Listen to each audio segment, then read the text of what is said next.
একটু মনোযোগ দিয়ে শুনবেন। মুসা নবীর রাগ বেশি না কম? আজরাইলকে চর দিয়ে চোখের মনে উল্টা দেয়। এক দোকানদার রাস্তাত বসে কাঁদতেছে। মুসা কয়, কে রে রাস্তাত খেলদিস কে? দোকানের খবর কি? কয়, ফেরাউনের বাবুর্চি বাকি খাতে খাতে সব শেষ, আমার আর কিছু নাই, টাকা চালি দোকান তুলে দেবার চাই। মুসা আলাইহিস সালাম কয়, কে রে টাকা দিলি দোকান তুলে দিবি? কাহার টাকা চালি কয় দোকান তুলে দেবে? তুই জানিস আমি কার দল করি? মুসা আলাইহিস সালাম বলতেছে, ও ভাই দোকানদার, ফেরাউনের বাবুর্চি কোথায়? ও যে যাচ্ছে, ওই যে দেখেন। তখন মুসা আলাইহিস সালাম ফেরাউনের বাবুর্চির সামনে যায়, এই টাকা দে। বাবুর্চি কয়, কে রে তোর মাথার টুপি মুখের দাড়ি, তুই হুজুর মানুষ, এত তোর ঝাঁকি মারিস তার মানে? এ তুই জানিস আমি ফেরাউনের লোক? মুসা বলে, তুই জানিস আমি আল্লাহর লোক? তুই করিস ফেরাউনের দল, আমি করি আল্লাহর দল। এই কয়ে বাম হাতে এক চড় মারছে, এক চড়ই বাবুর্চি পড়ছে। এখন আপনারা বলেন, শয়তানের দলের ক্ষমতা বেশি না আল্লাহর দলের ক্ষমতা বেশি? আল্লাহ এসে বলতেছে, ও আল্লাহ নেই মুসা, তোমার জান কবজ করবার চাই। মুসা বলতে চাই, জান কবজ করবো, তো দূরে কেন?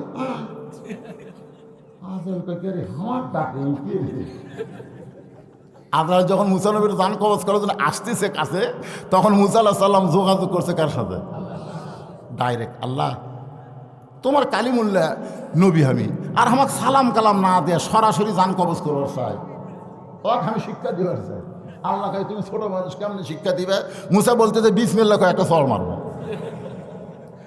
লাগলে তোমার শক্তি, না লাগলে তোমার শক্তি নাই, কারণ আমি তো চড় মারতেছি কার নামে? বিসমিল্লাহ কয় এমন একটা চড় মারছে, আজরাইল চোখের মনে উল্টা গেছে। সেই মুসার সামনে ফেরাউন জিকির করতেছে, আনা রব্বুকুমুল আলা। মুসা নবী খালি হাত চুলকাই, তোর এখন কি চুলকাই? আল্লাহ ডাক দেয়, বলে, মুসা রে, আমি আল্লাহ কেমন আছি জানবার চাও? তোমাকে ফেরাউনের কাছে পাঠাই দিছি, কিন্তু যুদ্ধ করার জন্যে না, মারামারি করার জন্যে না। উদউ ইলা সাবিলি রব্বিকা বিল হিকমা মাউইজাতিল লিল হাসানা। জোরে কোন সুবহানাল্লাহ। আমি আল্লাহ যে আরশে আছি, হিকমতের সাথে ফেরাউনকে দাওয়াত দাও। চর থাপ্পড় দিয়ে দাওয়াত দেওয়া লাগবে না, দাওয়াতের কাম হলো হিকমতের সাথে, আর জিহাদের কাম হলো তরবারি দিয়ে। জোরে কোন কথা ঠিক কি না?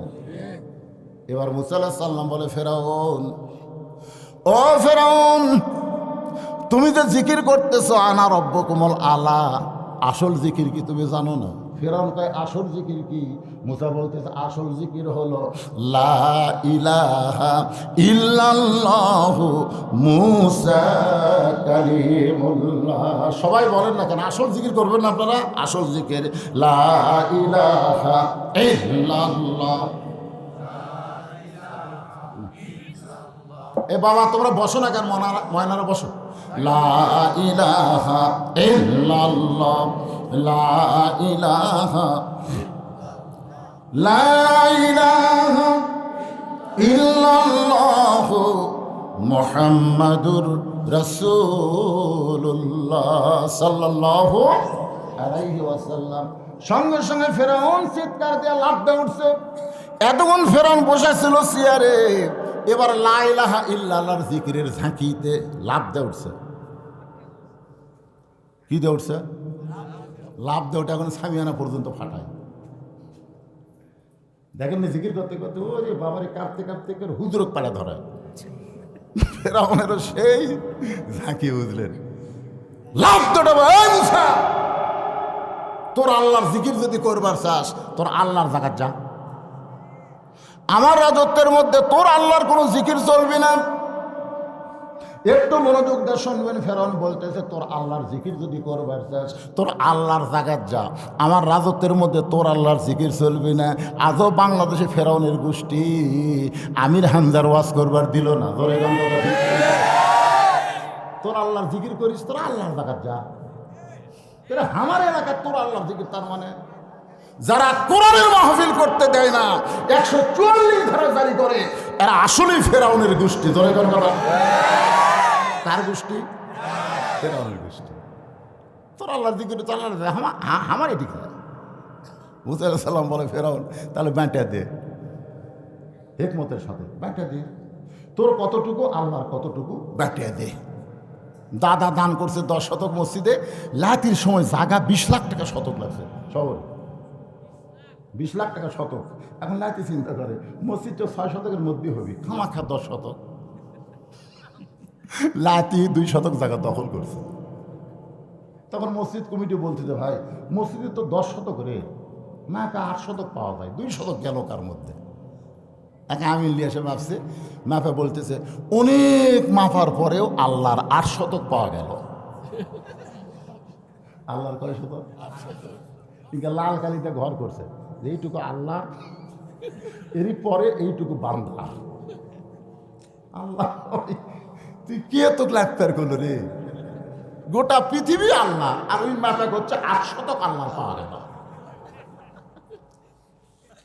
তাহলে মাপা দে, তুই যে আল্লাহর জিকির করতেছিস আনা রব্বুকুমুল আলা, তুই কি খাস নাকি?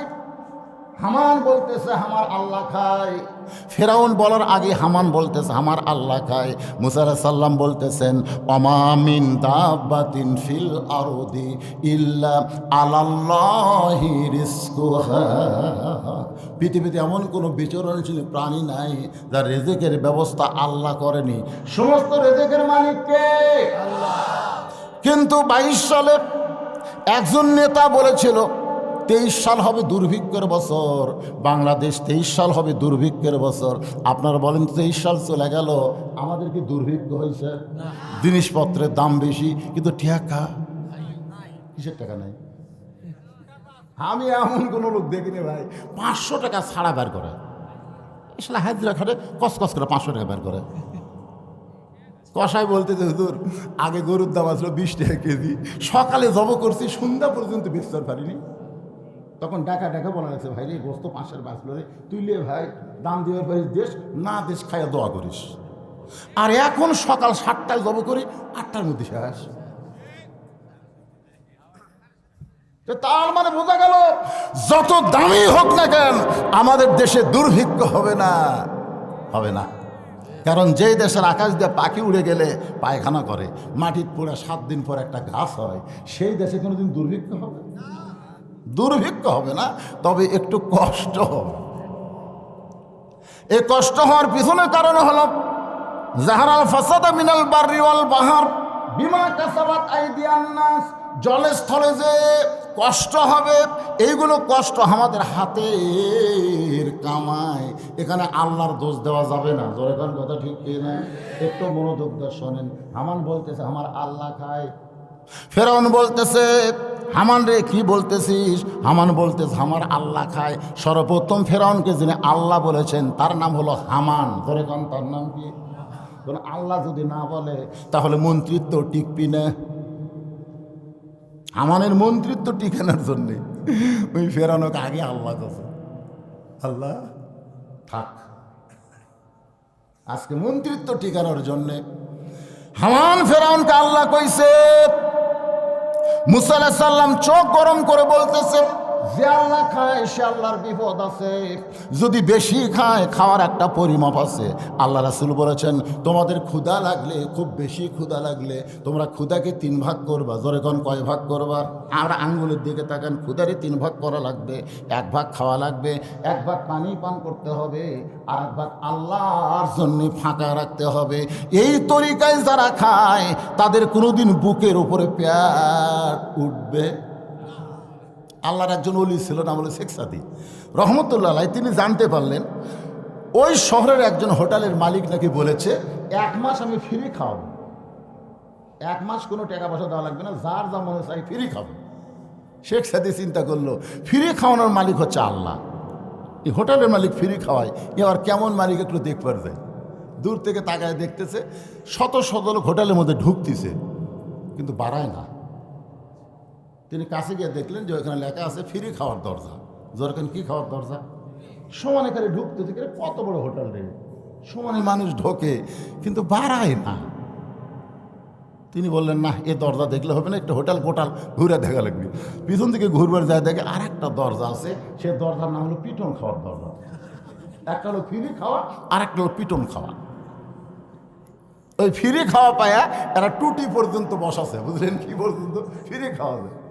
কিন্তু বার হওয়ার সময় দরজাতে একটা হিসাল দিয়ে একটা দারোয়ান দাঁড়িয়ে আছে, বার হওয়ার সাথে হাত ধরে এক চড় মারতেছে, এক চড়ে ঘুরবি খেয়ে ঘুরে যা খাইছিল সব বমি করতেছে। শেখ সাদি কয়, তাহলে এই খায়া লাভ কি হলো? ফ্রি খায়া তো পিটন খাওয়া হলো, মাঝখান দিয়ে সব বমি হয়ে গেল রে। একবার পিটন খাওয়ার দরজা, আরেকবার ফ্রি খাওয়ার দরজা। কেউ কাউকে বলতেছে না ভাই ফ্রি খাওয়ার দরজা দিয়ে ঢুকিস না রে, পিটন খাওয়ার একটা দরজা আছে, কেউ বলতেছে না, কারণ সবাই ভাবতেছে হামুও খাসি তুইও খা। শেখ সাদি হলো আল ওলামা ওয়ারাসাতুল আম্বিয়া, তোর এখন সুবহানাল্লাহ, আলেমদের দায়িত্ব আছে না নাই? শেখ সাদি রহমতুল্লাহ আলাইহি পিটন খাওয়ার দরজা থেকে আবার ফ্রি খাওয়ার দরজা এসে দেখে সমানে মানুষ ঢুকতেছে। শেখ সাদি বলে, আমিও ঢুকবো, কারণ আমার পেটেও খিদা আছে, তবে আমি খিদাকে 3 ভাগ করে খাবো। 1 ভাগ খাদ্য খাবো, 1 ভাগ পানি পান করবো, 1 ভাগ আল্লাহর জন্য ফাঁকা রাখবো। দারোয়ান তুমি যতই জোরে চর মারো না কেন, আমার খাদ্যটুকু পানি ডেঙ্গায় না হয় ফাঁকা জায়গা পুরা হবে, কিন্তু বমি, কারণ আমার খাওয়া থাকবে সবার নিচে, খাওয়া থাকবে কি তার উপরে পানি, তার উপর তুই চর মারবো, তোর চর দিয়ে আমার খাওয়া না হয় পানির মধ্যে আছে গল গল করতে পারে, কিন্তু ফাঁকা জায়গা পুরে মুখ দিয়ে পারাবি না। আল্লাহ শেখ সাদি রহমতুল্লাহ এই নবীর সুন্নতকে নিয়ে, নবীর তরিকা নিয়ে হোটেলের মধ্যে ঢুকলেন। ঢোকার সঙ্গে সঙ্গে 2টা হাত ধুইয়া তিনি দস্তরখানা নিজে থেকে বিছাইয়া দিয়া, সে দস্তরখানা আগে যখন খাবার দিল, আল্লাহর নবীর সুন্নত হলো খাওয়াকে তুমি ছোট ছোট ঘাস করে মুখে দিও, বেশি বেশি করে চাবাবা, ঘাস হবে ছোট, চাবান হবে বেশি। যত বেশি চাবাবেন ওই দাঁতের মধ্য দিয়ে একটা রস বের হবে, ওই রসটার নাম হলো হজমি জরক। যারা চাবায় চাবা খাবে তাদের পেপসি খাওয়া লাগবে না, একটা পেপসি খাবেন 40 টাকা, 30 টাকা ইসরায়েলের পকেটে যাবে, আর 10 টাকা বাংলাদেশে থাকবে।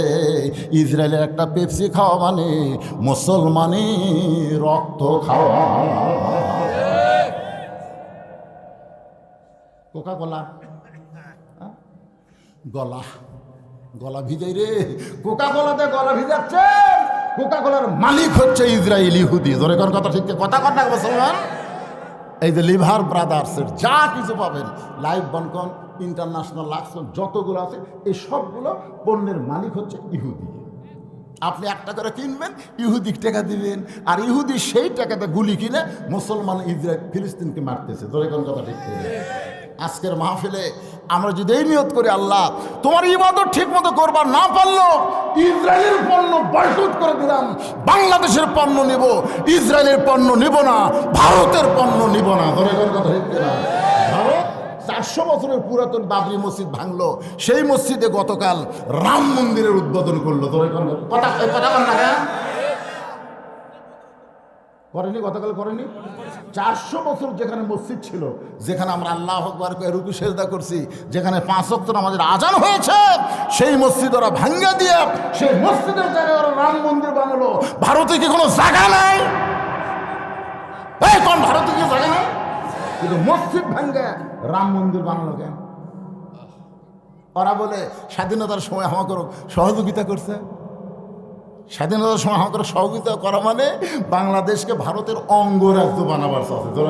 কথা বল না, আজ থেকে নিয়ত করেন ভারতের একটা পণ্য আমরা কিনবো না। কথা কয় না, কথা কয় না। কিনে মান্তা সাব্বাবি কওমিন ফাহুয়া মিনহুম, এই হাদিসের ওসিলায় আপনি জাহান্নামে যাবেন।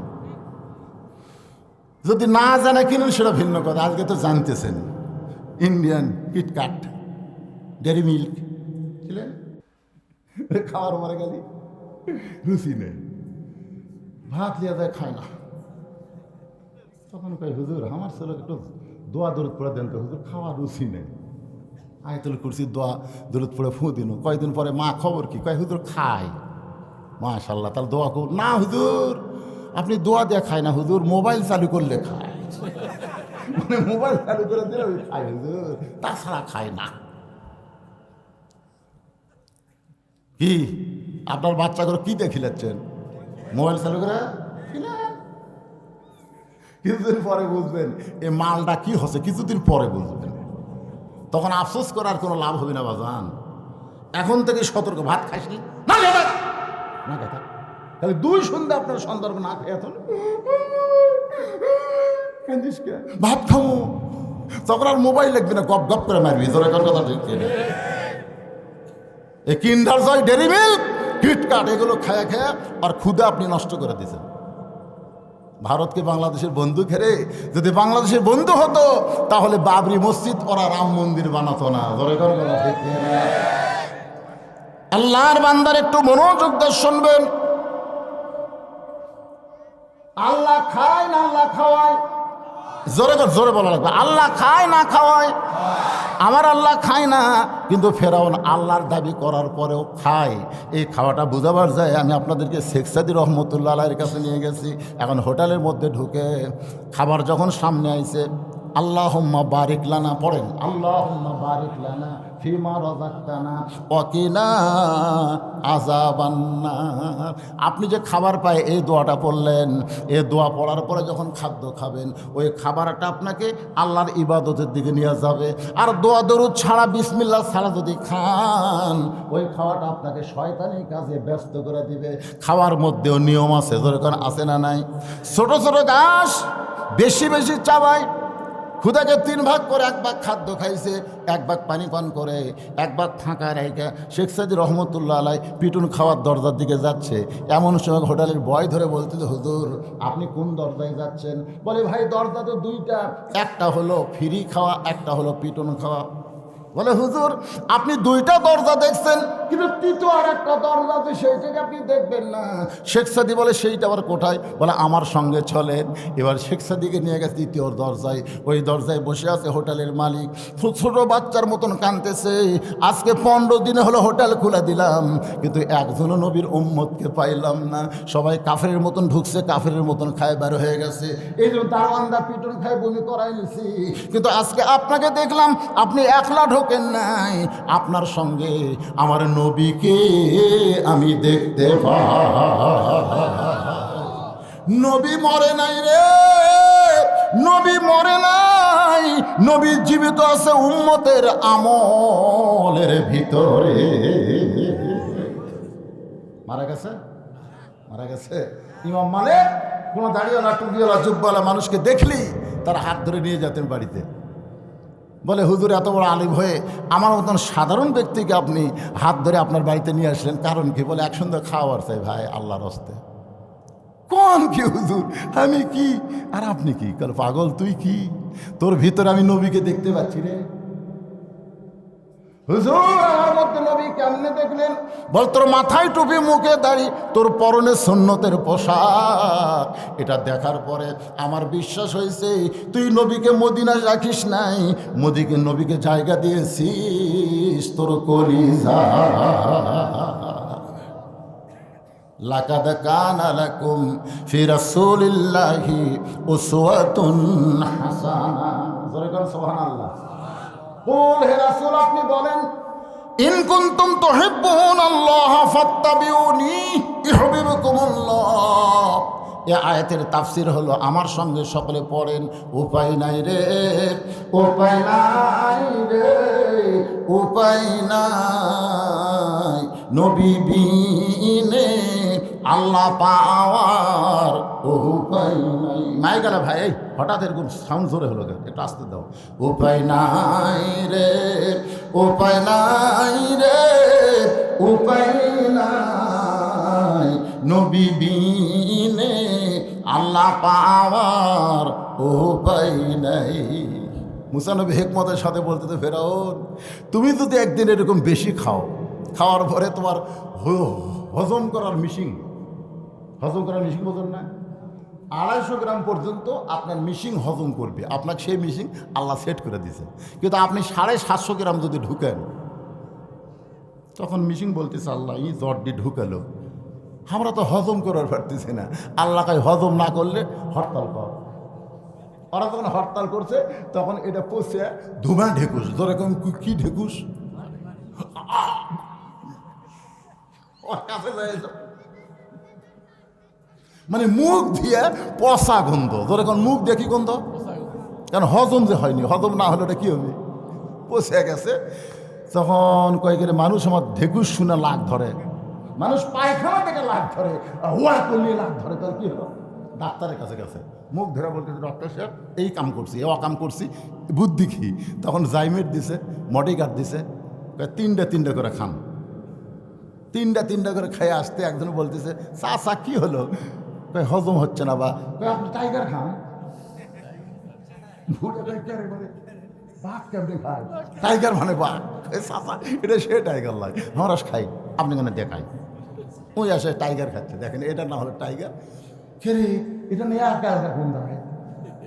আপনারা যারা টাইগার স্পিড খান দেখবেন এলকা একটা গন্ধ আছে না? নাই রে, টাইগার স্পিড যারা খাচ্ছে তারা নাফাক হয়ে গেছে। এই দুইটা মাল খবর তার মুখ তুলবেন না।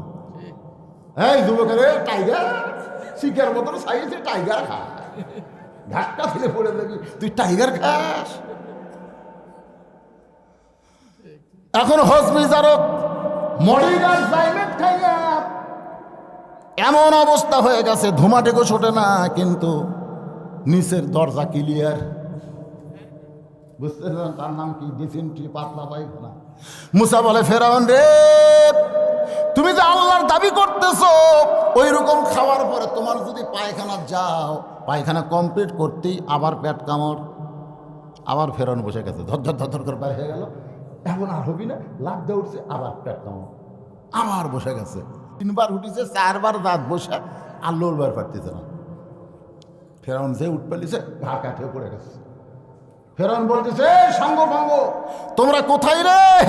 এরকে আবার শরীরত বল না থাকলো মুখত বল আছে। তোর এখন কথা ঠিক না? মাজা খাড়া হওয়ার পারে না, মাজা ধরে তুলে দেওয়া লাগে, তারপরেও কই খেলা হবি, কথাই পারিস না পাগলা। খেলবার গেলে মাজার বল থাকা লাগবে। জোরে করে কথা ঠিক না? মাজা নাই, খেলা হবে। ফেরাউনের মাথাত নাই বল, 4 বার পাতলা পায়খানা। জোরে কোন কয়বার? কিন্তু মুখত বল আছে, মুখটা চিল্লায় বলতেছে, সাঙ্গ পাঙ্গ, তোরা কোথায় রে? ফেরাউনের সাঙ্গ পাঙ্গ পায়খানার দরজা খুলে দেখে আল্লাহ কায়েত হয়ে পড়ে আছে। আল্লাহ কায়েত, আমার রব্বু কুমার আল্লাহ কায়েত। আমি হিন্দুরে কইলাম, কেরে ভাই তোরা যে দশমীর আগে তারপরে খাবার দেশ, কলা দেশ, দুধ দেশ, কত কি খিলাসি রে, কিন্তু আজকে এরকম গুড়ে লাত্তা ডুবার চুকে। তখন বলে, হুজুর আমাকে ধর্ম এইরকমই, এক সময় চুমা খায় আর এক সময় লাগবে। এটা কোনো ধর্ম হলো কেন? ধর্ম একটাই। জোরে কোন কয়টা? আরো জোরে। অমাইয়াবতাগি গায়রাল ইসলাম দীনান ফালাই ইউকবালা মিনহু। আল্লাহ বলেছেন ইসলাম ছাড়া অন্য কোনো ধর্ম নাই। ইসলাম ছাড়া অন্য কোনো ধর্মকে যদি গ্রহণ করে, আল্লাহ বলেছেন সেইটা কবুল করা হবে না। আল্লাহর কাছে কবুলযোগ্য একমাত্র ধর্মের নাম কি? ফেরাউনের সাঙ্গপাঙ্গ সবাই কিন্তু ফেরাউনের বেতন খায়, চাকরি করে, তাই বলে সবাই কি ফেরাউনের পক্ষে? 2-1 বিপক্ষে, বুঝলি? কিন্তু বেতন নেওয়ার জন্যে আল্লাহ আল্লাহ আল্লাহ করছে, কিন্তু আজকে দেখে আল্লাহ বিপক্ষ। তখন সাহস করে বলতেছে, এত ক্ষমতার অহংকার করেন,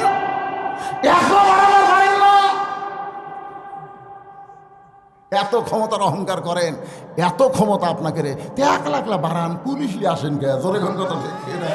এত ক্ষমতার অহংকার করেন, 1 লাখ বাড়াবার পারেন না? এই কথা যেই মাত্র মুসা কইছে, সঙ্গে সঙ্গে ফেরাউন বুঝবার পারছে মুসা হেকমতের সাথে আসল জায়গায় হাত দিয়েছে। সঙ্গে সঙ্গে মুসা বলতেছে, ফেরাউন বলতেছে ধর। যেই ফেরাউন বলছে ধর, মুসা বলতেছে আল্লাহ, ফেরাউন আমাকে ধরবার চায়। আল্লাহ বলে, মুসা তুই দৌড়ে। মুসা কয়, আল্লাহ তুমি কি কবার চাও? আমার হাতে বল নাই। ওই আমার ধরবার আসে, আমি ধরবার চাই। 4 মাস যখন মুসা নবীর বয়স কয় মাস? আসিয়ার কোলের মধ্যে আছে। ফেরাউন বলতেছে, এটা খুবই সুন্দর রে, আমাকে একটু দাও তো। আসিয়া দিবার চাচ্ছে না, আসিয়া দিবার চাচ্ছে না। ফেরাউন, যাও, এত সুন্দর একটা বাচ্চা আমি একটু আদর করি। এই মুখের কাছে নিয়ে গেছে। মুসা কয়কে রে, আমার মাও তুরি ভয়ে সিন্ধুকত ভাষা দিছে রে, তুই যে কয়টা বেটা ফেল হবি তুই সব করে মারবো। হ্যাঁ, তুই হাত পলো ওই যে ও করতেছে বাম হাতে মারছে সব। 4 মাসের বাচ্চা চল মারছে, মারির দাম নাই। ফেরাউন কি কোন আফরাইলে আসিয়াছে একাগুলো পুরা বড় রে আসিয়া বলতেছে ছোট। যাই হোক, এই নিয়ে বিশাল একটা ঘটনা আছে, সেই ঘটনার ইঙ্গিত করার কথা না। আল্লাহ বলে মুসা দৌড়ায় আর ফেরাউন সৈন্য সামন্ত নিয়ে ধাবড়ায়। মুসা বলে আল্লাহর কদ্দুর দৌড়াবো? আল্লাহ বলে জাগা মতো বাংলাদেশের মুসলমান আর কত দৌড়াবেন, জাগা মতো যাওয়া লাগবে, জোরে কোন ঠিক কি না? তিন দিকে ফেরাউনের সৈন্য, সামনে সাগর, সামনে হলো সাগর, তিন দিকে ফেরাউন সৈন্য নিয়ে দাঁড়ায় আছে। মুসা বলতেছে আল্লাহ সামনে সাগর, তিন দিকে ফেরাউনের সৈন্য সামন্ত, এখন আমি করব কি? আল্লাহ বলে নাসরুম মিনাল্লাহি ওয়া ফাতহুন কারীব ওয়াবাশশিরিল মুমিনিন। মুসা তাকায় দেখো 12 লাইন রাস্তা বানায় দিছি। মুসা নবী তাকায় দেখে সাগরকে আল্লাহ 12 লাইন রাস্তা বানায় দিছে। ওই সাগরের তলদেশে মুসা নবী যখন রাস্তা পায়, আল্লাহর শুকরিয়া তান 4 রাকাত নামাজ পড়ে। ওই 4 রাকাত নামাজ আল্লাহর এতই ভালো লাগছে, আল্লাহ লাইলাতুল মেরাজে নবীকে ডাক দেও, নবী গো ওই মুসা নবীর 4 রাকাত নামাজ আপনাকে আসরের 4 রাকাত হিসেবে দিয়ে দিলাম। আপনার উম্মতেরা আসরের 4 রাকাত নামাজ যখন জামাতের সঙ্গে আদায় করবে, মুসা নবীর সম পরিমাণ সওয়াব আমি আল্লাহ দান করে দিব। তাহলে 5 ওয়াক্ত নামাজ আমরা আদায় করব কার জন্যে? জবান খুলে বলেন কার জন্যে? এখন মাগরিবের 3 রাকাত নামাজ আদায় করলে আমাদের লাভটা কি হবে? এই কোরআন শরীফের মধ্যে আল্লাহ তাআলা একজন নবীর কথা বলেছেন, যেই নবীর নাম হলো ইয়াকুব নবী। জোরে কোন কি নবী? ইয়াকুব নবী। সবাই বলেন ইয়াকুব নবী বাস করিতেন কেনানে, সবার চাইতে ভালোবাসতেন ইউসুফকে। সুবহানাল্লাহ। ইয়াকুব নবীর কিন্তু 12টা সন্তান, যেরকম কয়টা? আর বউ হলো 2টে। কয় বউ? আল্লাহ তাআলা এই কোরআনে বইয়ের কথা যখন বলবার গেছেন, বউ রে দিলা আমরা বিয়ে করছি, এলা বউ কয়, আপনারা কি কন? আল্লাহ কোরআনে যেখানে বইয়ের কথা বলছেন সেখানে প্রথম মাসনা বলেছেন। মাসনা মানে 2টা বিয়ে করো। 2টা বিয়ে করলে একটা আলাদা মজা হবে, এক বউ খেপে গেলে আর এক বইয়ের কাছে যাবে। কিন্তু একটা হলে খুব বিপদ ভাই, ওই ভাত দিলে আছে, না দিলে নেই। বেশি কথা বলে নারী নির্যাতনের আইনত ফেলে দেবে। এই জন্য এক বউ আমরা খুবই কষ্টে আছি ভাই। আল্লাহ কি কম বোঝে না বেশি বোঝে? এই জন্য 2টার কথা প্রথম কইছে, পারলে 3টা কর, পারলে 4টা কর। যদি না পারো ঘোষ, তাহলে একটা নেই, ধৈর্য ধরে থাক। তাহলে ইয়াকুব নবী বিয়ে করছেন 2টা। ধরে কোন কয়টা? আল্লাহ নবীর এমন কোন সাহাবী নাই যেই সাহাবী একটা বিয়ে করছেন। আল্লাহ এমন কোন নবী নাই যেই নবী একটা বিয়ে করছেন। তাহলে একজন নবী একটা বিয়ে করছে, বউ না পাওয়ার কারণে। সেই নবীর নাম হলো আদম নবী। কারণ বিয়ে কাকে করবে, যাকে বিয়ে করবে সেটাই তার সন্তান হবে। ধরে কোন ঠিক না? আর কোন নবী একটা বিয়ে করে নাই, নবীর কোন সাহাবীরা একটা বিয়ে করে নাই। কিন্তু আমাদের বাংলাদেশে নারী নির্যাতনের আইন হওয়ার কারণে মনে আশা থাকলেও কিন্তু আমরা পারতেছি না। আমাদের দেশের সব নারী বিশারদগুলো বলবে এই মৌলবীরা 2টা বিয়ে করছে, 2টা বিয়ে করছে রে পাগলা। তোর গেলা কাল রাত্রে ওয়ার ডিউটি মারবার ভাই। ইয়াকুব নবী 2 বিয়ে করছে। ধরে কোন কয় বিয়া? এক বইয়ের পেট থেকে আল্লাহ 10টা সন্তান দান করেছে, আরেক বইয়ের পেট থেকে 2টা সন্তান দান করেছেন। ইয়াকুব নবী নির্জনে বসে আল্লাহর কাছে বলতেছে, আল্লাহ আমার 2টা সন্তান এত ভালো, এই 10টা এত খারাপ কেন হয়ে গেল? আল্লাহ ডাক দিয়ে, ইয়াকুব রে, সন্তান ভালো মন্দ বাপের কারণে নয়, সন্তান ভালো মন্দ হয় মায়ের কারণে। তোমার যে 2টা সন্তান ভালো তার মা ভালো, যে 10টা সন্তান খারাপ তাদের মা খারাপ। আজকে আপনারা প্রমাণ পেয়ে গেলেন। এই যে সন্তানগুলো রাস্তাঘাটে ঘুরতেছে, তবারক নেওয়ার সময় আসবে, এটা কিন্তু সন্তানের দোষ না, এটা হলো আর মায়ের দোষ। ধরে কোন কার দোষ? বাবা আনন্দে মাতিয়া সাগরে ভাসাইয়া, আনন্দে মাতিয়া সাগরে ভাসাইয়া, সেই যে চইলা গেল ঘুইরা এলো না। মাজন ধরিয়া উদরে কতই কষ্ট করে, 10 মাস পরে পায় প্রসবের বেদনা। এমন দরদি ভবে কেউ হবে না আমার মা, মা গো। 10 মাস যখন মায়ের পেটে আমরা ছিলাম, আপনারা বলেন তো মায়েদের কি মাসিক ব্যায়াম হসা? কেন হয়নি কোন তো? সন্তান পেটে আসার পরে আল্লাহ মেয়েদের মাস গেলে 3 দিন 5 দিন যে একটা ব্যায়াম দেয়, অসুখ দেয়, যে অসুখ হলে নামাজ রোজা কিছুই হবি না। জোরে কোন কথা ঠিক কিনা? সে অসুখটা সন্তান আসার সাথে সাথে আল্লাহ বন্ধ করে দেয়। সন্তান পেটে নিয়ে মার যেন ইবাদতের কোনো কমতি না হয়, কারণ মায়ের ইবাদতের সাথে পেটের বাচ্চার আল্লাহ সম্পর্ক করে দেয়। জোরে কোন সুবহানাল্লাহ। পেটে বাচ্চা নিয়ে মা যদি নামাজ পড়ে, রুকুর থেকে যখন সেজদায় যায় তখন বাচ্চা একটা চাপ খায়। ফেরেশতাকে আল্লাহ দেখো তোমার বান্দি রুকুর থেকে সেজদাত গেল, পেটের বাচ্চা চাপ খেলো। আল্লাহ কাই ফেরেশতা সাক্ষী থাকো, যেই মা পেটের বাচ্চা নিয়ে নামাজ পড়লো, ও মা শুধু নিজে নামাজ পড়লো না, পেটের বাচ্চাকেও নামাজি বানায়া দিল। আজকে 82 যারা নামাজ পড়ে না, বুঝবেন ওই পেটত থাকতে ওর মা একক তো নামাজ পড়বে। হোটেলের দরজাত কারো পর্দা দিয়ে রমজান মাসে তারা খায়, এই মালগুলা কিভাবে পেটের মধ্যে হবে জানেন? ওই সারা বছর আর খিদে নেই, রমজান মাস হলে এত খিদে বাড়ে। আমার কয় হুজুর 11 মাস আমার খিদে কম, কিন্তু রোজার মাসে এত খিদে লাগে। এগুলো তোর মা বাসা আছে, কয় আছে, তা মাকে যা, মায়ের দেখি আর যাস না কেন, যায় খালি বল যে 11 মাস আমার খিদে কম, রোজার মাসে খিদে বেশি কেন? ওই দা মা বলছে, মা 11 মাস আমার খিদা কম, কিন্তু রোজার মাসে এত ক্ষুদা খেন। মা বলতেছে তোর দাদি এই সর্বনাশ করছে। তুই যখন হাত পেটতে আসলি তখন তোর দাদি বলছে, বৌমা রোজা রাখবো না, রোজা রাখলে পেটের বাচ্চা শুকে যাবে, খালি তুই কি তাজা খাওয়ার জন্য তোর দাদির কারণে আমি রোজার মাসে খাসিলে। এই যে রোজার মাসে খাওয়ার কারণে তুই পেটের মধ্যে খাওয়া শিখছো। তো রোজার মাসে মায়ের পেটত খায়, সে বেড়াইছে না খায় থাকবি। আজকে যে কয়টা ছেলে রমজান মাসে রোজা রাখে না, বুঝবেন ওর মাও পেটতলিয়া রোজা ছিল না। একটা খ্রিস্টান নেপোলিয়ান বলেছে, ভালো একটা সন্তান যদি চাও তাহলে ভালো একটা বাপের দরকার। কথা বল না কেন? আমি যদি ভুল করে আপনার লোকমা দেবেন না? ভালো একটা সন্তান যদি আমরা চাই তাহলে ভালো একটা কিসের দরকার? আজকে সেই মাগুলো আমাদের নষ্ট হয়ে যাচ্ছে। আমার মায়েরা যারা পর্দার অন্তরে বসে আছেন, মা আপনারা মনে করতেছেন হুজুর যেই নামাজের ওয়াজ শুরু করলো আমাদের কি কোনো ওয়াজ করবে না? আমি প্রত্যেকটা মাহফিলে মেয়েদের কিছু না কিছু ওয়াজ করি, জোরে কোন ঠিক কিনা? এই জন্য দেখবেন সব বক্তার ওয়াজে মেয়েরা না আসলেও বলবেশিদের ওয়াজে কিছু মেয়েরা আসে যে হুজুর আমাদেরকে ফাঁকি দিবে না। মায়েরা শোনেন, যারা পর্দার অন্তরে বসে আছেন, গভীর রাত্রে নবীর মেয়ে ফাতেমা হযরত আলীকে বুকের মধ্যে নিয়ে কাঁদতেছে। আলী বলে, ফাতেমা কান্দার কারণ কি?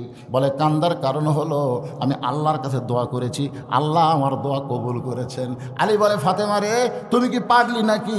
আল্লাহ যদি তোমার দোয়া কবুল করে থাকে তাহলে তুমি আনন্দ করো। ফাতেমা বলে, স্বামী কি দোয়া কবুল করেছে আপনি কি জানেন? আলী বলে, কি দোয়া কবুল করেছে? ফাতেমা বলতেছে, আমি সবসময় আল্লাহকে বলতাম, আল্লাহ আমি পর্দার মধ্যে আছি, পর্দার মধ্যে আমার মৃত্যু দিও। আল্লাহ তাআলা আমার দোয়া কবুল করেছে, পর্দার ভিতরে আমাকে মৃত্যু দিবে। বাংলাদেশের নারীরা পর্দার মধ্যে মরে না, কিন্তু মরার পরে পর্দা হয়, জোরে কোন ঠিক না? বাংলাদেশের মেয়েরা মাথার চুল বেচা খায়, জানেন? এই মুরব্বী কি হলো রে, কি এই বাবা কি হলো রে, আর কি হবে? আচ্ছা ঠিক আছে, থাক, অসুবিধা হচ্ছে না তোর। মনোযোগ দা শোনেন, বাংলাদেশের মেয়েরা জীবিত একটা মুরব্বী উঠছে, দেখছি আর কাম পাইনি, একটা মুরব্বী উঠছে, ওকে ধরবার আর এক মুরব্বী গেছে, তাহলে হবি তাই? হ্যাঁ, আল্লাহ শাফি আল্লাহ মাফি। আল্লাহ কোরআনে বলেছেন, অনুনাজ্জিলু মিনাল কুরআনি মা হুয়া শিফাউ ওয়া রাহমাতুল লিল মুমিনিন। ওই জায়গায় ওকে শোয়ানোর ব্যবস্থা করেন। এই যে বসবিও না, আচ্ছা ঠিক আছে, না বসলো, আপনি একটু একটু ধৈর্য ধরেন। এ কোরআনকে আল্লাহ তাআলা যাবতীয় রোগের ঔষধ হিসাবে নাজিল করেছে, সুবহানাল্লাহ বলেন। আর সেই কোরআনের মাহফিলে এসে উনি অসুস্থ হবেন না। আল্লাহ রস্তে বিশ্বাস করেন, আল্লাহ ওনাকে সুস্থ করে দেবেন। কথা বিশ্বাস করেন না ভাই আপনারা? এটা কোরআনে আছে না নাই? অনুনাজ্জিলু মিনাল কোরআনি মা হুয়া শিফাউ ওয়া রাহমাতুল লিল মুমিনিন। আমি যে গুরুত্বপূর্ণ কথা বলতেছি, বাংলাদেশের মেয়েরা পর্দার ভিতরে মারা যায় না মরার পরে পর্দা হয়? মরার 4 দিন আগেই মাথার চুল বেচা খাচ্ছে। 1 টাকা কাঁচা টাকার ওজনে চুল দিলে 120 টাকা দেয়। এবারে আমি জানি না যে মাইকের চুলের এত দাম, এরা সেই চুল বেচা খাচ্ছে। আর মরার পরে ওর মাথাতে আবার মেয়েদের কাপড় কয়টা? ধর এখন কয়টা? পুরুষের মতোই কিন্তু 3টা, আর 2টা কাপড় মেয়েদের বেশি। একটা হলো সিনা বাঁধ আর একটা হলো মাথা বাঁধ। যেরকম একটা হলো সিনা বাঁধ আর একটা হলো মাথা বাঁধ। এই সিনা, এই বুকের খুবই দাম বাড়ে, এই জন্য মেয়েরা বুক ঢাকা চলা লাগবে। যেরকম ঠিক কিনা? আর এখন কতগুলো মেয়ে আছে, ওরে বাবা রে, হাই টেরাকলে ডানাছে মাইয়া মাই, সারা জীবন শরীর দেখাচ্ছে আর ভোটরটা বরকা করিছে রে ভাইয়া ভাই। দেখছেন ওই বোরকা করে ভোট আছে, এক ছোট বাচ্চা আদর করে কলত দিতে, গরিবের এক বাচ্চা ভোট নেওয়ার জন্য কি বুদ্ধি শালা গেলে, যে কলত নিয়েছে বাচ্চা দিতে পেশাব করে। ওকে আবার সবসময় ভিডিও করতে তো বুঝলেন, যে কলত দিয়েছে বাচ্চা কয়ে শালা নাকি তুই তো কলত নেওয়ার লোক না, তুই ভোটের জন্য কলত দিয়েছ মারিয়ে দিতে ভাই, চ্যাপচার করে মেরে দিচ্ছে। আর একটা হলো এই যে মমতা, ই ফেল করার পর আমি 4 টাকার দামা চড়ছি ভাই।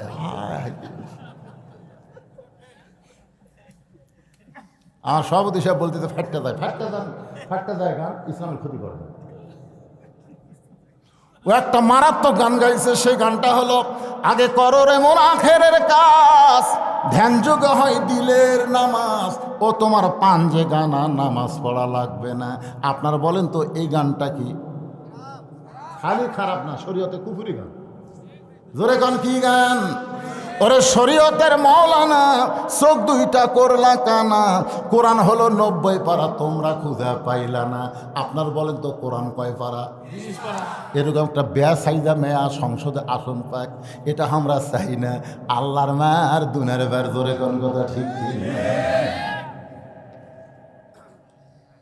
মা ফাতেমা চোখের পানি নিয়ে বলে, স্বামী গো, আল্লাহ আমার দোয়া কবুল করেছে, আমার মৃত্যুটা আল্লাহ পর্দার ভিতরে মৃত্যু দিবে। আলী বলে, ফাতেমা তুমি পর্দার মধ্যে আসো, পর্দার মধ্যে আল্লাহ তোমার মৃত্যু দিবে, এখানে খুশি হওয়ার কথা, কান্দো কেন? ফাতেমা বলে, স্বামী গো, সেই মৃত্যু কবে হবে আপনি কি জানেন? আলী বলে, ফাতেমা মৃত্যুর কথা দুনিয়ার কেউ বলতে পারে না। ফাতেমা বলে, আল্লাহ যদি জানায় তাহলে বলতে পারে। আলী বলে, ফাতেমা কি বলবার চান? ফাতেমা বলে, স্বামী গো, আল্লাহ পাক আমাকে জানাইছে আজকে গভীর রাত্রে ফাতেমার মৃত্যু হবে। যেই বলছে গভীর রাত্রে ফাতেমার মৃত্যু হবে, গাছের গোড়া কাটলে গাছটা যেমন ঠাস করে পড়ে যায়, হযরত আলী তেমনি পড়ে গেলেন ঘরের মাঝায়। মা ফাতেমা মুস্কি মুস্কি হেসে স্বামীর কপালে চুমাতে বলে, স্বামী গো, এমন করে আপনি কাঁদবেন না, কারণ দুনিয়াতে আসা হয়েছে যাওয়ার জন্যে। যারা আমরা দুনিয়াতে এসেছি কেউ থাকার জন্যে না, আসলে যাইতে হবে। যত বড়ই মরদ হন, এখন তো মরদ আমার মেয়া হওয়ার চিন্তা করতেছে। 7ম শ্রেণীর একটা বইয়ে দেখলাম, নাম হলো শরীফ। নাম কি? শরীফ। ওই শরীফা হবি। 7ম শ্রেণীর মধ্যে কি লেখাপড়া দিয়েছে দেখছে? শরীফ। এখন শরীফা হওয়ার জন্য মানে নিজেই পুরুষ মানুষ মেয়ে হবি, আর মন খালি মেয়ে হওয়ার চায়। আস্তে আস্তে মেয়েকের মতন চুল চষে, মেয়েকের মতন লিপস্টিক দেয়, মেয়েকের মতন ভুরু পেন করে, মেয়েকের মতন হাই হিল করে, মেয়েকের মতন বুক করবার চায়। এটা আস্তে আস্তে সমকামিতার দিকে আমাদের বাংলাদেশকে নিয়ে যাবার চাচ্ছে শিক্ষামন্ত্রী। ধরে আপনার সন্তানকে কোন জায়গা দিয়েছেন বাবা? দেখেন না দুই একটা লেডিসের মতন হাঁটে, দুই একটা ছেলে কিন্তু হাঁটন কিন্তু মেয়ে মানুষের মতন দেখতে পারেন না, আপনি দেখতে পারেন না? এমন একটা স্কিন প্যান্ট পরছে ভাই রে, উড়াত মুরাত চাপে ধরে কিচিরি কিচিরি কিচিরি কিচিরি। মোটর সাইকেল যখন চালাই দেবে মানে শালার পাশার ঘুরে কিরমিট হচ্ছে ধরে কথা ঠিক।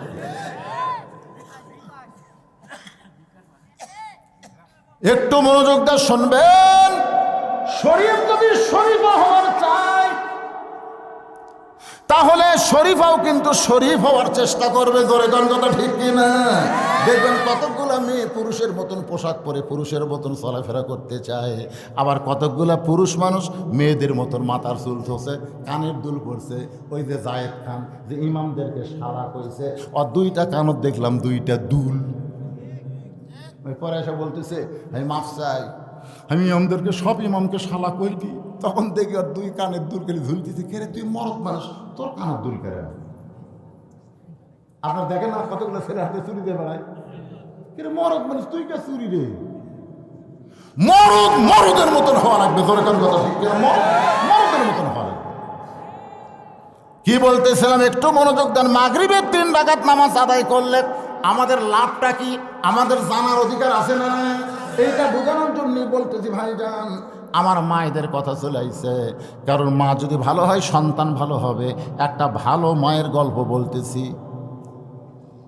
হযরত আলীর কপালে চুম্বন দেয়া বলে, স্বামী গো, এই দুনিয়াতে আসলে যাইতে হবে, এই দুনিয়া থাকার জায়গা না, এই দুনিয়া থেকে আমাদের সবাইকেই যাইতে হবে। ধরে কোন কথা ঠিক কিনা? এই জন্য এন্দ্র কিশোর গানে গানে কইছে, চলতে পথে 2 দিন থামিলাম, যাবার কালে একজন আরো দেখা না পাইলাম। এই গানটা গাইলে কোনো গুনাহ হবে না। যুবকেরা তোমরা সবাই বলো, চলতে পথে 2 দিন থামিলাম, যাবার কালে একজন আরো দেখা না পাইলাম। ও আমার সাদের মালা যাই রে ছিঁড়ে, রইব না আর বেশি দিন তোদের মাজারে। ডাক দিয়াছেন আল্লাহ আমারে, রইব না আর বেশি দিন তোদের মাজারে। থাকবেন দুনিয়াতে, থাকবেন, যাওয়ার দরকার আছে না নাই? কি হয়ে যাবেন? কি হয়ে? আল্লাহ কোরআনে বলেছেন, ইয়া আইয়ুহাল্লাযীনা আমানুত্তাকুল্লাহা হাক্কা তুকাতিহি ওয়া লা তামুতুন্না ইল্লা ওয়া আনতুম মুসলিমুন। মুসলমান হয়ে যদি যাইতে চায় তাহলে নামাজ নিয়ে না নামাজ ছাড়া? নামাজ নিয়ে খালি কবরের মধ্যে যদি যান ভাই, মুনকিন নাকি আসে? প্রথম প্রশ্ন করবে মান রব্বুকা, তোমার রবকে? আপনি কয়া লিখবি, আপনি নামাজ খাড়াই দেবেন। নামাজ বলবে মুমকিন নাকি? সারা জীবন কষ্ট করে কবরতে একটু ঘুমাচ্ছে, আর তার প্রশ্ন করতেছিস মান রব্বুকা। এই লোকটা, এই যে লোকটা তুই মান রব্বুকা প্রশ্ন করতেছিস, এই লোকটা সারা জীবনে কয় ওয়াক্ত নামাজ পড়ছে? মুমকিন নাকি বলছে আমাকে তো ক্যালকুলেটার নাই। তো ক্যালকুলেটার নাই তো প্রশ্ন করিস কারা? আচ্ছা সারা জীবনে কয় ওয়াক্ত পড় ভালো না, কয় রাকাত পড়তে জানিস? তা তো আমরা জানি না। তাহলে শোন, আমি ওনার নামাজ যাকে তুই মান রব্বুকা প্রশ্ন করতেছিস, আমি হলাম তার নামাজ। প্রথমে মসজিদে গিয়া নিয়ত করার পরেই আলহামদুলিল্লাহি রাব্বিল আলামিন, রুকুতে গিয়া বলেছে সুবহান রাব্বিয়াল আযীম, সেজদাত গিয়ে বলেছে সুবহান রাব্বিয়াল আলা। যে রব রব করে দুনিয়া থেকে কবরে আইলো, আবার তাকে রব সম্পর্কে প্রশ্ন করিস কেন? মুনকির নাকির বলে, আল্লাহ তোমার বান্দাকে মান রব্বুকা প্রশ্ন করার পরে নামাজ শেখাবা খেপছে। আল্লাহ বলে যে নামাজ নিয়ে কবরে আইছে, তার রবের উত্তর হয়ে গেছে। আমি সেই নামাজ নিয়ে আপনাদের সামনে ওয়াজ করতেছি। রাসূল বলেছেন মান রব্বুকা প্রশ্নের উত্তর যখন কোনো বান্দা দিবার পারবে, পরের 2টা প্রশ্নের উত্তর আল্লাহ তার জন্য সহজ করে দিবে। তাহলে এখন বলেন নামাজের দরকার আছে না নাই? আমি সেই নামাজ নিয়ে কথা বলতে গিয়া মা ফাতেমার কথা বলতেছি। আমার মায়েরা যারা পর্দার অন্তর আছেন একটু মনোযোগ দিয়ে শোনেন। হযরত আলীকে বলতেছে, স্বামী গো, আসলে যাইতে হবে, এমন করে আপনি কাঁদবেন না। আমি মরে গেলে আমার 3টা চাওয়া আপনার পুরা করা লাগবে। আলী বলে, ফাতেমা, দুনিয়ার জীবনে গরিব ছিলাম বলে কিছুই চাইলা না, মরার পরে কি চাইবা ফাতেমা? বলে, 1 নম্বর চাওয়া হলো আমাকে রাতের অন্ধকারে দাফন করা লাগবে। রাতের অন্ধকারে মৃত্যুবরণ করব, আর দিনের আলোতে দাফন করলে হবে না, রাতের অন্ধকারে আমাকে কবর দেওয়া লাগবে। আমার 2 নম্বর চাওয়া হলো আমার কোনো জানাজার ব্যবস্থা করবেন না, আমার কোনো দোয়ার অনুষ্ঠান করবেন না। কারণ দুনিয়ার সব মানুষ যদি বলে ফাতেমা ভালো, আর আপনি যদি বলেন ফাতেমা খারাপ, তাহলে ওই দোয়া দিয়ে কোনো ফাতেমার লাভ হবে না। আর দুনিয়ার তামাম মানুষ যদি বলে ফাতেমা খারাপ, আর আপনি যদি বলেন আমার বউ ফাতেমা ভালো, এক স্বামীর সার্টিফিকেটে ফাতেমার 8টা জান্নাতের দরজা আল্লাহ খুলে দিল। ওগো স্বামী, আমার লাশটা খাটনিতে তুলবেন না, কারণ আমি ফাতেমার দেহের ওজন কত এটা দুনিয়ার কোনো মানুষ বুঝতে পারুক, এইটা আমার পছন্দ হয় না। আমার বাবা যদি দুনিয়াতে থাকতো, মরা মেয়ের লাশের খাটনি বাবা কান্দে নিবার পারতো। আমার হাসান হোসেন যদি বড় হইতো, মায়ের লাশের খাটনি কান্দে নিবার পারতো। কিন্তু 6 মাস আগে আমার বাবা দুনিয়া থেকে বিদায় নিয়েছে। আমার হাসান হোসেন কেবল 4 বছর, 5.5 বছর বয়স। এরা 2 ভাই খাটনি কান্দে নিবার পারবে না। আপনি শুধু আমাকে আপনার কান্দে করে নিয়া জান্নাতুল বাকির পূর্ব কোণায় সবুজ রঙের একটা বাতি জ্বলতেছে, ওই বাতি বরাবর আমাকে দাফন করে দেবেন। ওগো স্বামী, আমার কবর খুঁড়তে যদি কষ্ট হয়, আপনার একান্ত বন্ধু কাউরে দিয়া আমার কবর খনন করে নেবেন। ওগো স্বামী, আমাকে কবর দেওয়ার পরে দুনিয়ার কোনো মানুষ যেন কবরের খবর না জানে। হযরত আলী গভীর রাত্রে ফাতেমাকে দাফন করে 2 হাত তুলে আল্লাহর কাছে আরজ করে, আল্লাহ, গরিব ছিলাম বলে দুনিয়াতে সুখ দিতে পারলাম না, কবরে রাইখা গেলাম, তুমি ফাতেমার দায়িত্ব নিয়ে নাও। এই দোয়া করার পরে তাকায় দেখে সামনে কয়েকটা পুরাতন কবর দেখা যায়। এইমাত্র ফাতেমার কবর দেশে, সেই নতুন কবর আর দেখা যায় না। আলী কান্দের বলে, ফাতেমার কবর কোথায় রে, আমার ফাতেমার কবর? কে যেন ডাকতে বলে, আলী রে, আর খুঁজিস না, আর খুঁজিস না রে আলী, ফাতেমার কবর তুই স্বামী হয়েও দেখতে পারবি না। ফাতেমা পর্দা নিশি, আমি আল্লাহ জোহরা ডিগ্রি দিয়া ফাতেমার কবরটাকে কিয়ামত পর্যন্ত পর্দা করে দিয়েছি। আমার যে মায়েরা পর্দার অন্তরে শুনতেছেন, মা, আপনাদের নামাজের চাইতেও পর্দার গুরুত্ব বেশি। পর্দা যদি না থাকে মা, একটা ইবাদত আল্লাহর দরবারে কবুল হবে না। এই কারণে আল্লাহ কোরআনে পর্দাকে ফরজ করে বললেন, ওয়াকারনা ফি বুয়ুতিকুন্না ওয়ালা তাবাররাজনা তাবাররুজাল জাহিলিয়াতিল উলা। আল্লাহু আকবার। আপনারা কি বিরক্ত হচ্ছেন? আমি যখন টেজে উঠছি তখন 10 মিনিট কম 12টা, 12 মিনিট কম 12টা, তখন বাজে 12টা। 12টার পরে 23 তারিখ থাকবে না, 24 তারিখ হইয়া যাবে সোনার মাইনা। আমার দাওয়াত দিয়েছেন 23 তারিখে না, তাই বলে মনে করেন না যে মাগরিব এশার নামাজ না বলে আমি চলে যাবো, সেই বক্তা আমি না। আগামীকাল পর্যন্ত বাঁচার গ্যারান্টি নাই ভাই রে, কোনো গ্যারান্টি আছে? 1 তারিখ আমার অ্যাক্সিডেন্ট হলো, 1 তারিখে গাড়ি ভাঙ্গে গুঁড়ে, ট্রাকও মারছে, বাসও মারছে। এরই মধ্যে আল্লাহ চ্যাপটা করে বেঁচাতে হতে পারে। আমি গাড়ির দিকে থেকে কই যেভাবে গাড়ি ভাঙলো, আমার দিকে খালি 16 1 আনা ভাঙতো, আমার অবস্থা শেষ। আমার এই অ্যাক্সিডেন্টের খবর আমার মায়ের কাছে একজন ভুল করে দিয়েছে, বলছে আপনার ছেলে অ্যাক্সিডেন্ট করছে। যদি বলতো আপনার ছেলের গাড়ি অ্যাক্সিডেন্ট করছে, তাহলে আমার মাও কিন্তু এরকম হতো না। যেই শুনছে আমি অ্যাক্সিডেন্ট করছি, সাথে সাথে স্ট্রোক। আমার মা স্ট্রোক করলো সাথে সাথে। হ্যাঁ, আমার মা আর বাঁচল না। 25 তারিখে, ডিসেম্বরের 25 তারিখে আমার মা দুনিয়া থেকে বিদায় নিল। বাজান, একটু মনোযোগ দিয়ে শুনবেন। যে ওয়াজটা আমি ধরছি কমপ্লিট না করে যদি এখান থেকে চলে যায়, আপনাদের মনের মধ্যে কষ্ট থাকবে। হয়তো হুজুর আগামী বছর দাওয়াত দেওয়ার চেষ্টা করতেছে। আগামী বছর তো দূরের কথা, আগামীকাল পর্যন্ত কোনো গ্যারান্টি। এই যে সিংড়া আইছি, সিংড়া থেকে বাড়ি যাব তার কোনো গ্যারান্টি নাই। বউ আমার কানে কানে কয় আবার কিন্তু আওয়ামী লীগ, দেখে আসুন নামাজ করবেন, ধরা যেন পড়েন না।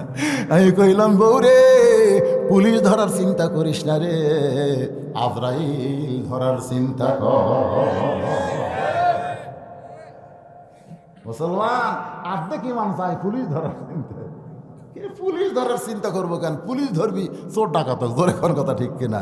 ভালো মানুষ পুলিশ ধরে পারে, কি এক বিপদ হয়ে গেল। আসেন আল্লাহর বান্দারা, মা ফাতেমার কবর, মা ফাতেমা কিন্তু একটা গুরুত্বপূর্ণ কথা বলেছে, আসলে যাইতে হবে, আসলে যাইতে হবে। এই বিশ্বাস যারা করেন তারা দুই হাত তুলে আমার আল্লাহকে একটু দেখান। তারা বিশ্বাস করেন আসলে যাইতে হবে, তারা তোলেন। আচ্ছা মাশাআল্লাহ, আসলে যাওয়া লাগবে না এরকম কোনো মরদ আছেন?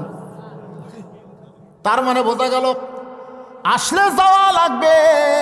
কিন্তু ফিলিস্তিনের একজন মা তার দুইটা সন্তান চলে যাওয়ার পরে মুচকি মুচকি হাসতেছে। সাংবাদিক গিয়া বলে, মা আপনার দুইটা সন্তানকে ইসরায়েল ইহুদিরা গুলি করে হত্যা করলো, এরপরেও আপনি কেন হাসতেছেন? আপনার কি চোখে কান্না আসে না? বলে, আমার দুইটা সন্তান এমন একটা জায়গায় গেছে যে জায়গাটা আমার আল্লাহ জান্নাত বানায়া দিছে। কিন্তু যেদিন ডাক পড়িবে, সবাই বলেন, কিন্তু যেদিন ডাক পড়িবে কবর মাঝে যাইতে, জোগাড় কিছু করছো বন্ধু তার মাঝে বিছাইতে। যে কোনো মুহূর্তে কবরের ডাক আমাদের এসে যাবে। এই জন্য নবীর তিন ঘর মাদ্রাসা, যেই ঘরে সরকারি কোনো সাহায্য নাই, সরকারি কোনো বেতন নাই, আপনারা যেটা দান করবেন আল্লাহ তাআলা আপনাদের রিজিকের মধ্যে এই মাদ্রাসা চালানোকে বাজেট করেছে। সুবহানাল্লাহ। 114টা সূরা কোরআন শরীফের মধ্যে আছে। 114 জন বান্দাকে বলবো 1 মণ করে ধান অথবা 1000 করে টাকা এতিম মাদ্রাসায় দান করা লাগবে। এই মাদ্রাসা আপনার দানের মাধ্যমে চলবে। আপনি দুনিয়া থেকে চলে যাবেন কিন্তু মাদ্রাসা থাকবে। আপনার কবরকে আল্লাহ তাআলা মাদ্রাসা চালানোর কারণে জান্নাতের টুকরা বানায় দিবে।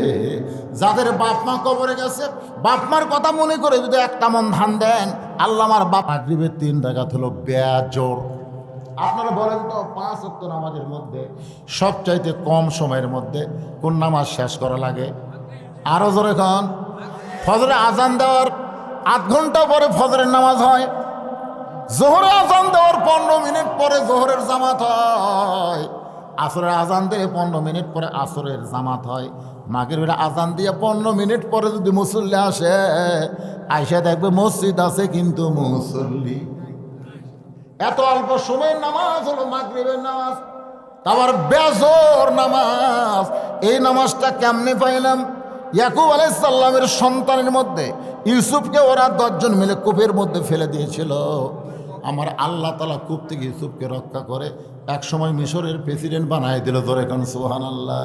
সবাই আমার সঙ্গে যারা পারেন তারা পড়েন, তো ইজ্জু মান তাশা পড়েন, তো ইজ্জু মান তাশা ওয়া তুযিল্লু মান তাশা বিয়াদিকাল খায়র ইন্নাকা আলা কুল্লি শাইইন কাদির।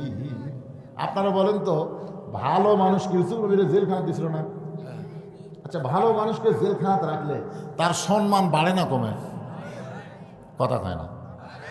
কোনো চোর ডাকাত মার্ডার কেসের আসামি জেলখানা থেকে যদি বের হয়, জনগণ তাকে সালাম দেয়, টাকা দিয়ে তুই বাড়াছ রে, তোর ফাঁসি হওয়ার কথা ছিল।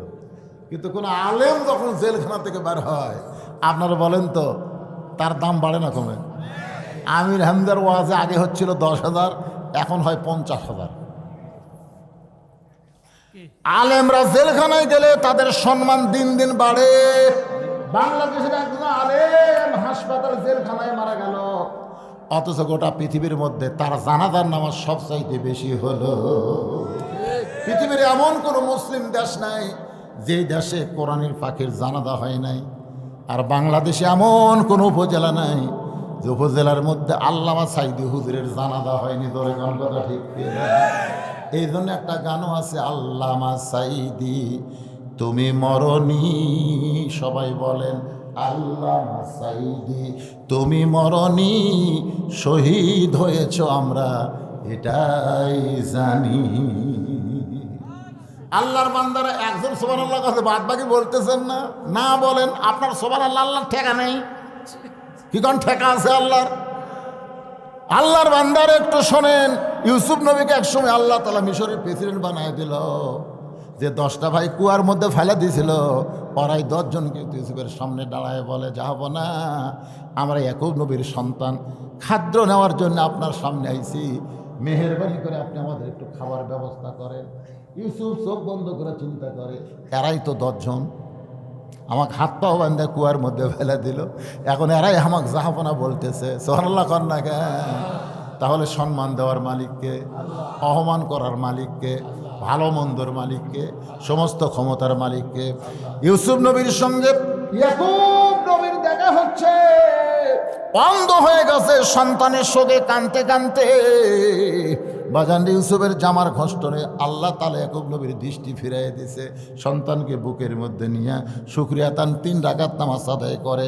এই 3 রাকাত নামাজ আল্লাহর এতই ভালো লাগছে, আল্লাহ ডাক দিল, হাবিবুল্লাহ, ইয়াকুব ইউসুফ নবীর 3 রাকাত নামাজ আপনার উম্মতের জন্য মাগরিবের 3 রাকাত ফরজ হিসেবে দিয়ে দিলাম। জামাতের সঙ্গে যখন আদায় করবে, এই 2টা নবীর সমন্বয়ের সওয়াব আমি আল্লাহ তাদের আমল নামায় দিয়ে দিব। এশার 4 রাকাত ফরজ নামাজ, বর্তমানে একজন নবী এখনো মরে নাই, 4র্থ আসমানে আল্লাহ তাআলা সসম্মানে রাইখা দিয়েছেন। আপনার বলেন তো সেই নবীর নাম কি? ঈসা আলাইহিস সালাম। ঈসা আলাইহিস সালাম 4র্থ আসমানে, অথচ খ্রিস্টানরা বিশ্বাস করে ঈসা নবীকে ইহুদিরা হত্যা করছে। আসলে ইহুদিরা ঈসা নবীকে হত্যা করতে পারে নাই। ইহুদিরা ঈসা নবীকে হত্যা করার জন্য তার বাড়ি ঘেরাও করছিল। ঈসা কান্দার বলে, আল্লাহ যেইভাবে লাঠি সোটা অস্ত্র নিয়ে আমার বাড়ি ঘেরাও করছে, এখন দরজা করে বের হলেই তোর আমাকে পিটা মারবে। আল্লাহকে, ঈসা রে, দরজা দিয়ে তোমাকে বের হওয়া লাগবে না, আমি ঘরের ছাদ ফাঁকা করে আমার আসমানে তোমাকে উঠাইয়া নিব। ইহুদির মধ্যে যে বড় বীর, তার ধৈর্য কম, এতক্ষণ দরজা পাহারা দেখি হবে রে, দরজা ভাঙ্গা ভিতরে ঢোকা হোক। দরজা ভাঙ্গা ভিতরে ঢুকে বলতে, ঈসা রে, কে রে ঈসা, তুই কোথায় গেলি? ঈসা নবী ঘরের মধ্যে নাই। আল্লাহ তাআলা ওই ইহুদি বীরের চেহারা ঈসা নবীর মতো বানায়া দিছে। ঘুরে ঘুরে পাইনি, দরজার বাইরে বলতেছে, ভাই রে, বহু চেষ্টা করলাম, ঈসাক পেলাম না। যারা বাইরে অস্ত্র নিয়ে আছে তারা কয়, তুই কে? তুই কে রে? আমি তোর কে বীর মা। আসলে ঈসা নবী কিন্তু মরে নাই, ওই ইহুদি বীরের চেহারা ঈসা নবীর মতন করে দিয়েছিল। আর ইহুদিরা বারবাকি সৈন্যরা তাকে হত্যা করলো। বর্তমানে ঈসা আলাইহিস সালাম 4র্থ আসমানে সসম্মানে রয়েছে, ধরে কান সুবহানাল্লাহ। আল্লাহ যখন ঈসা নবীকে 4র্থ আসমানে নিয়ে যায়, ওই সময় ঈসা বলেছিল, আল্লাহ দুনিয়াতে মানুষ মরার জন্যে যায়, দুনিয়াতে মানুষ কিসের জন্যে যায়? আসল কথাটা বলতে আপনাকে কোন জায়গায় বাঁচতেছে? দুনিয়াতে আমরা কিসের জন্য আছি? বাঁচার জন্য না মরার জন্য?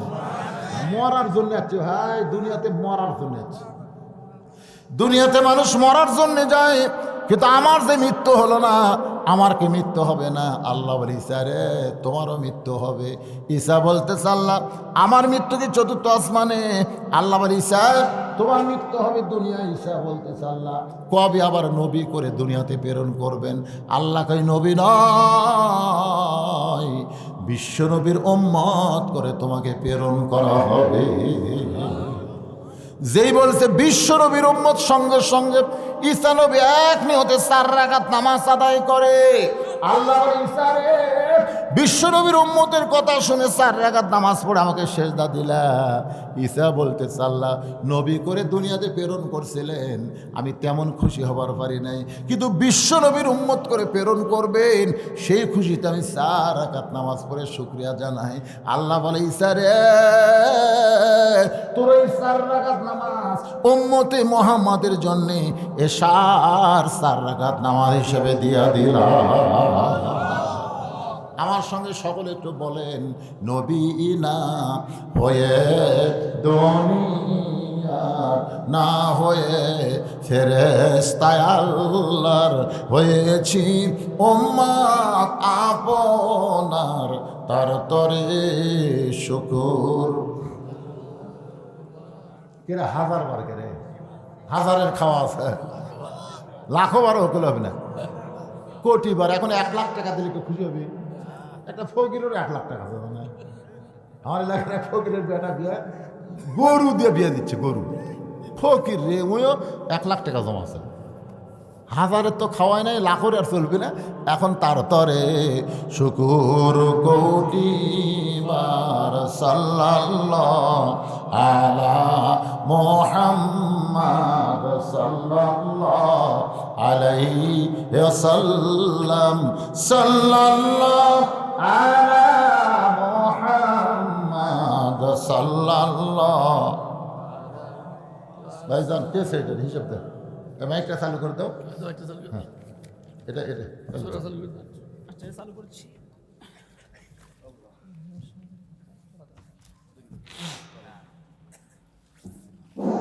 আলহামদুলিল্লাহ, আমরা প্রধান বক্তার মুখ থেকে অনেক মূল্যবান কথা শুনলাম। মাহফিলের সময় শেষের দিকে একদম আপনাদের সবার দাওয়াত, মনোদের সময় খাবার হবে, খাবার নিয়ে সবাই যাবে, খাবার কেউ না নিয়ে যাবেন না ইনশাআল্লাহ। এ পর্যায়ে এখন আমাদের নতুন মাদ্রাসা সংক্ষিপ্ত একটু হিসাব দিচ্ছে এই মাদ্রাসা সেক্রেটারি জেদাউল করিম। আল্লাহ, যারা তাবারক দেবেন এই মনাজাতের মধ্যে দিয়ে শেষ করে দেন। আয় আল্লাহ তাআলা, কঠিন শীতের ভিতরে মাগরিবের নামাজের পর থেকে রাত 12:15 পার হয়ে গেছে। এই দীর্ঘ সময় পর্যন্ত তোমার পাগল বান্দা বান্দিরা আরামের বাড়ি ঘুমকে বাদ দিয়া কোরআন হাদিসের মহব্বত কলিজার মধ্যে নিয়ে এই জান্নাতের বাগানে বসে বসে কোরআন হাদিসের আলোচনা শোনার শেষে আমি গুনাহগারের সঙ্গে রহমতের দরজায় ফকির হয়ে দোকানা হাত তুলেছে। মেহেরবানি করে আজকের মাহফিল আমাদের সকলের হেদায়েতের জন্যে, নাজাতের জন্যে, জান্নাতের জন্যে কবুল করো। এই মাহফিলের শুরু থেকে শেষ পর্যন্ত যত আলোচনা হয়েছে আল্লাহ, এর মধ্যে যদি ত্রুটি হয়, ভুল হয়, মাফ করে দিও। এর জাহাদিয়া মঞ্জুর করো। সোনার মদিনায় নবী পাকের রওজা মোবারকে আল্লাহ কবুল করে নিও। तमाम अंबियाए किराम, আসহাবে কিরাম, তাবিঈন কিরাম, তাবিঈন কিরাম, तमाम পৃথিবীর মাটির নিচে যত মুমিন মুমিনা শুয়ে আছে আল্লাহ, সকলের আরওয়াহ পরে হাদিয়া কবুল করো। মাবুদ, আমরা যারা হাত তুলেছি, আমাদের জনম দুঃখনী মা যাদের কবরে চলে গেছে আল্লাহ, মেহেরবানি করে মায়ের কবরকে জান্নাতের টুকরা বানায়া দিও আল্লাহ। আমি সহ আমরা যারা বাবা হারে এতিম হয়ে গেছে আল্লাহ, বাড়িঘর সবই আছে, কিন্তু আমাদের বাপ যাদের কবরের ঘরে চলে গেছে আল্লাহ, মেহেরবানি করে বাবার কবরটাকে জান্নাতের টুকরা বানিয়ে দাও। আমাদের দাদা দাদি, নানা নানি, আত্মীয় স্বজন, শ্বশুর শাশুড়ি যাদের কবরে গেছে আল্লাহ, কবরবাসীদের তুমি মাফ করে দাও আল্লাহ। পাটকল মাদ্রাসাকে কিয়ামত পর্যন্ত কবুল করে নাও আল্লাহ। এই মাদ্রাসার মহব্বতে, নগদে, বাকিতে যারা দান করেছে আল্লাহ, সকলের দানগুলোকে জান্নাতের বিনিময় হিসেবে কবুল করে নাও। বিশেষ করে মেয়র সাহেব 50,000 টাকা, 10,000 ইট দেওয়ার কথা বলেছে আল্লাহ, তারা বিশাল দানকে আল্লাহ জান্নাতের বিনিময় হিসেবে কবুল করে নাও। কমিশনার সাহেব 5,000 টাকা, এছাড়া অনেকে 5,000, 2,000, 1,000, 500, 1 মণ 2 মণ করে ধান দান করেছে আল্লাহ, সকলের দানগুলোকে আল্লাহ জান্নাতের বিনিময়ে কবুল করে নাও আল্লাহ। আমার মা বোনেরা পর্দার অন্তরালে বসে বসে শুনেছে, আবিদা সালিহা পর্দানসী কবুল করে মা ফাতেমার চরিত্র দান করো। আমি সহ আমরা যারা অসুস্থ অবস্থায় হাত তুলেছি আল্লাহ, সুস্থতার নিয়ামত দান করে দাও। কত মানুষের জানাজার নামাজ আমরা পড়েছি, এই 2 হাতে কত কবরে আমরা মাটি দিয়েছি। একদিন আমরা সবাই মরে যাব, যেদিন আমাদের মৃত্যু হবে দিনটা যেন জুমার দিন হয়, মাসটা যেন রমজান মাস হয়, ইমানের সাথে, ইজ্জতের সাথে এই দুনিয়া থেকে বিদায় নেওয়ার কালে আমাদের জবানে জারি করে দিও লা ইলাহা ইল্লাল্লাহু মুহাম্মাদুর রাসূলুল্লাহ সাল্লাল্লাহু আলাইহি ওয়াসাল্লাম।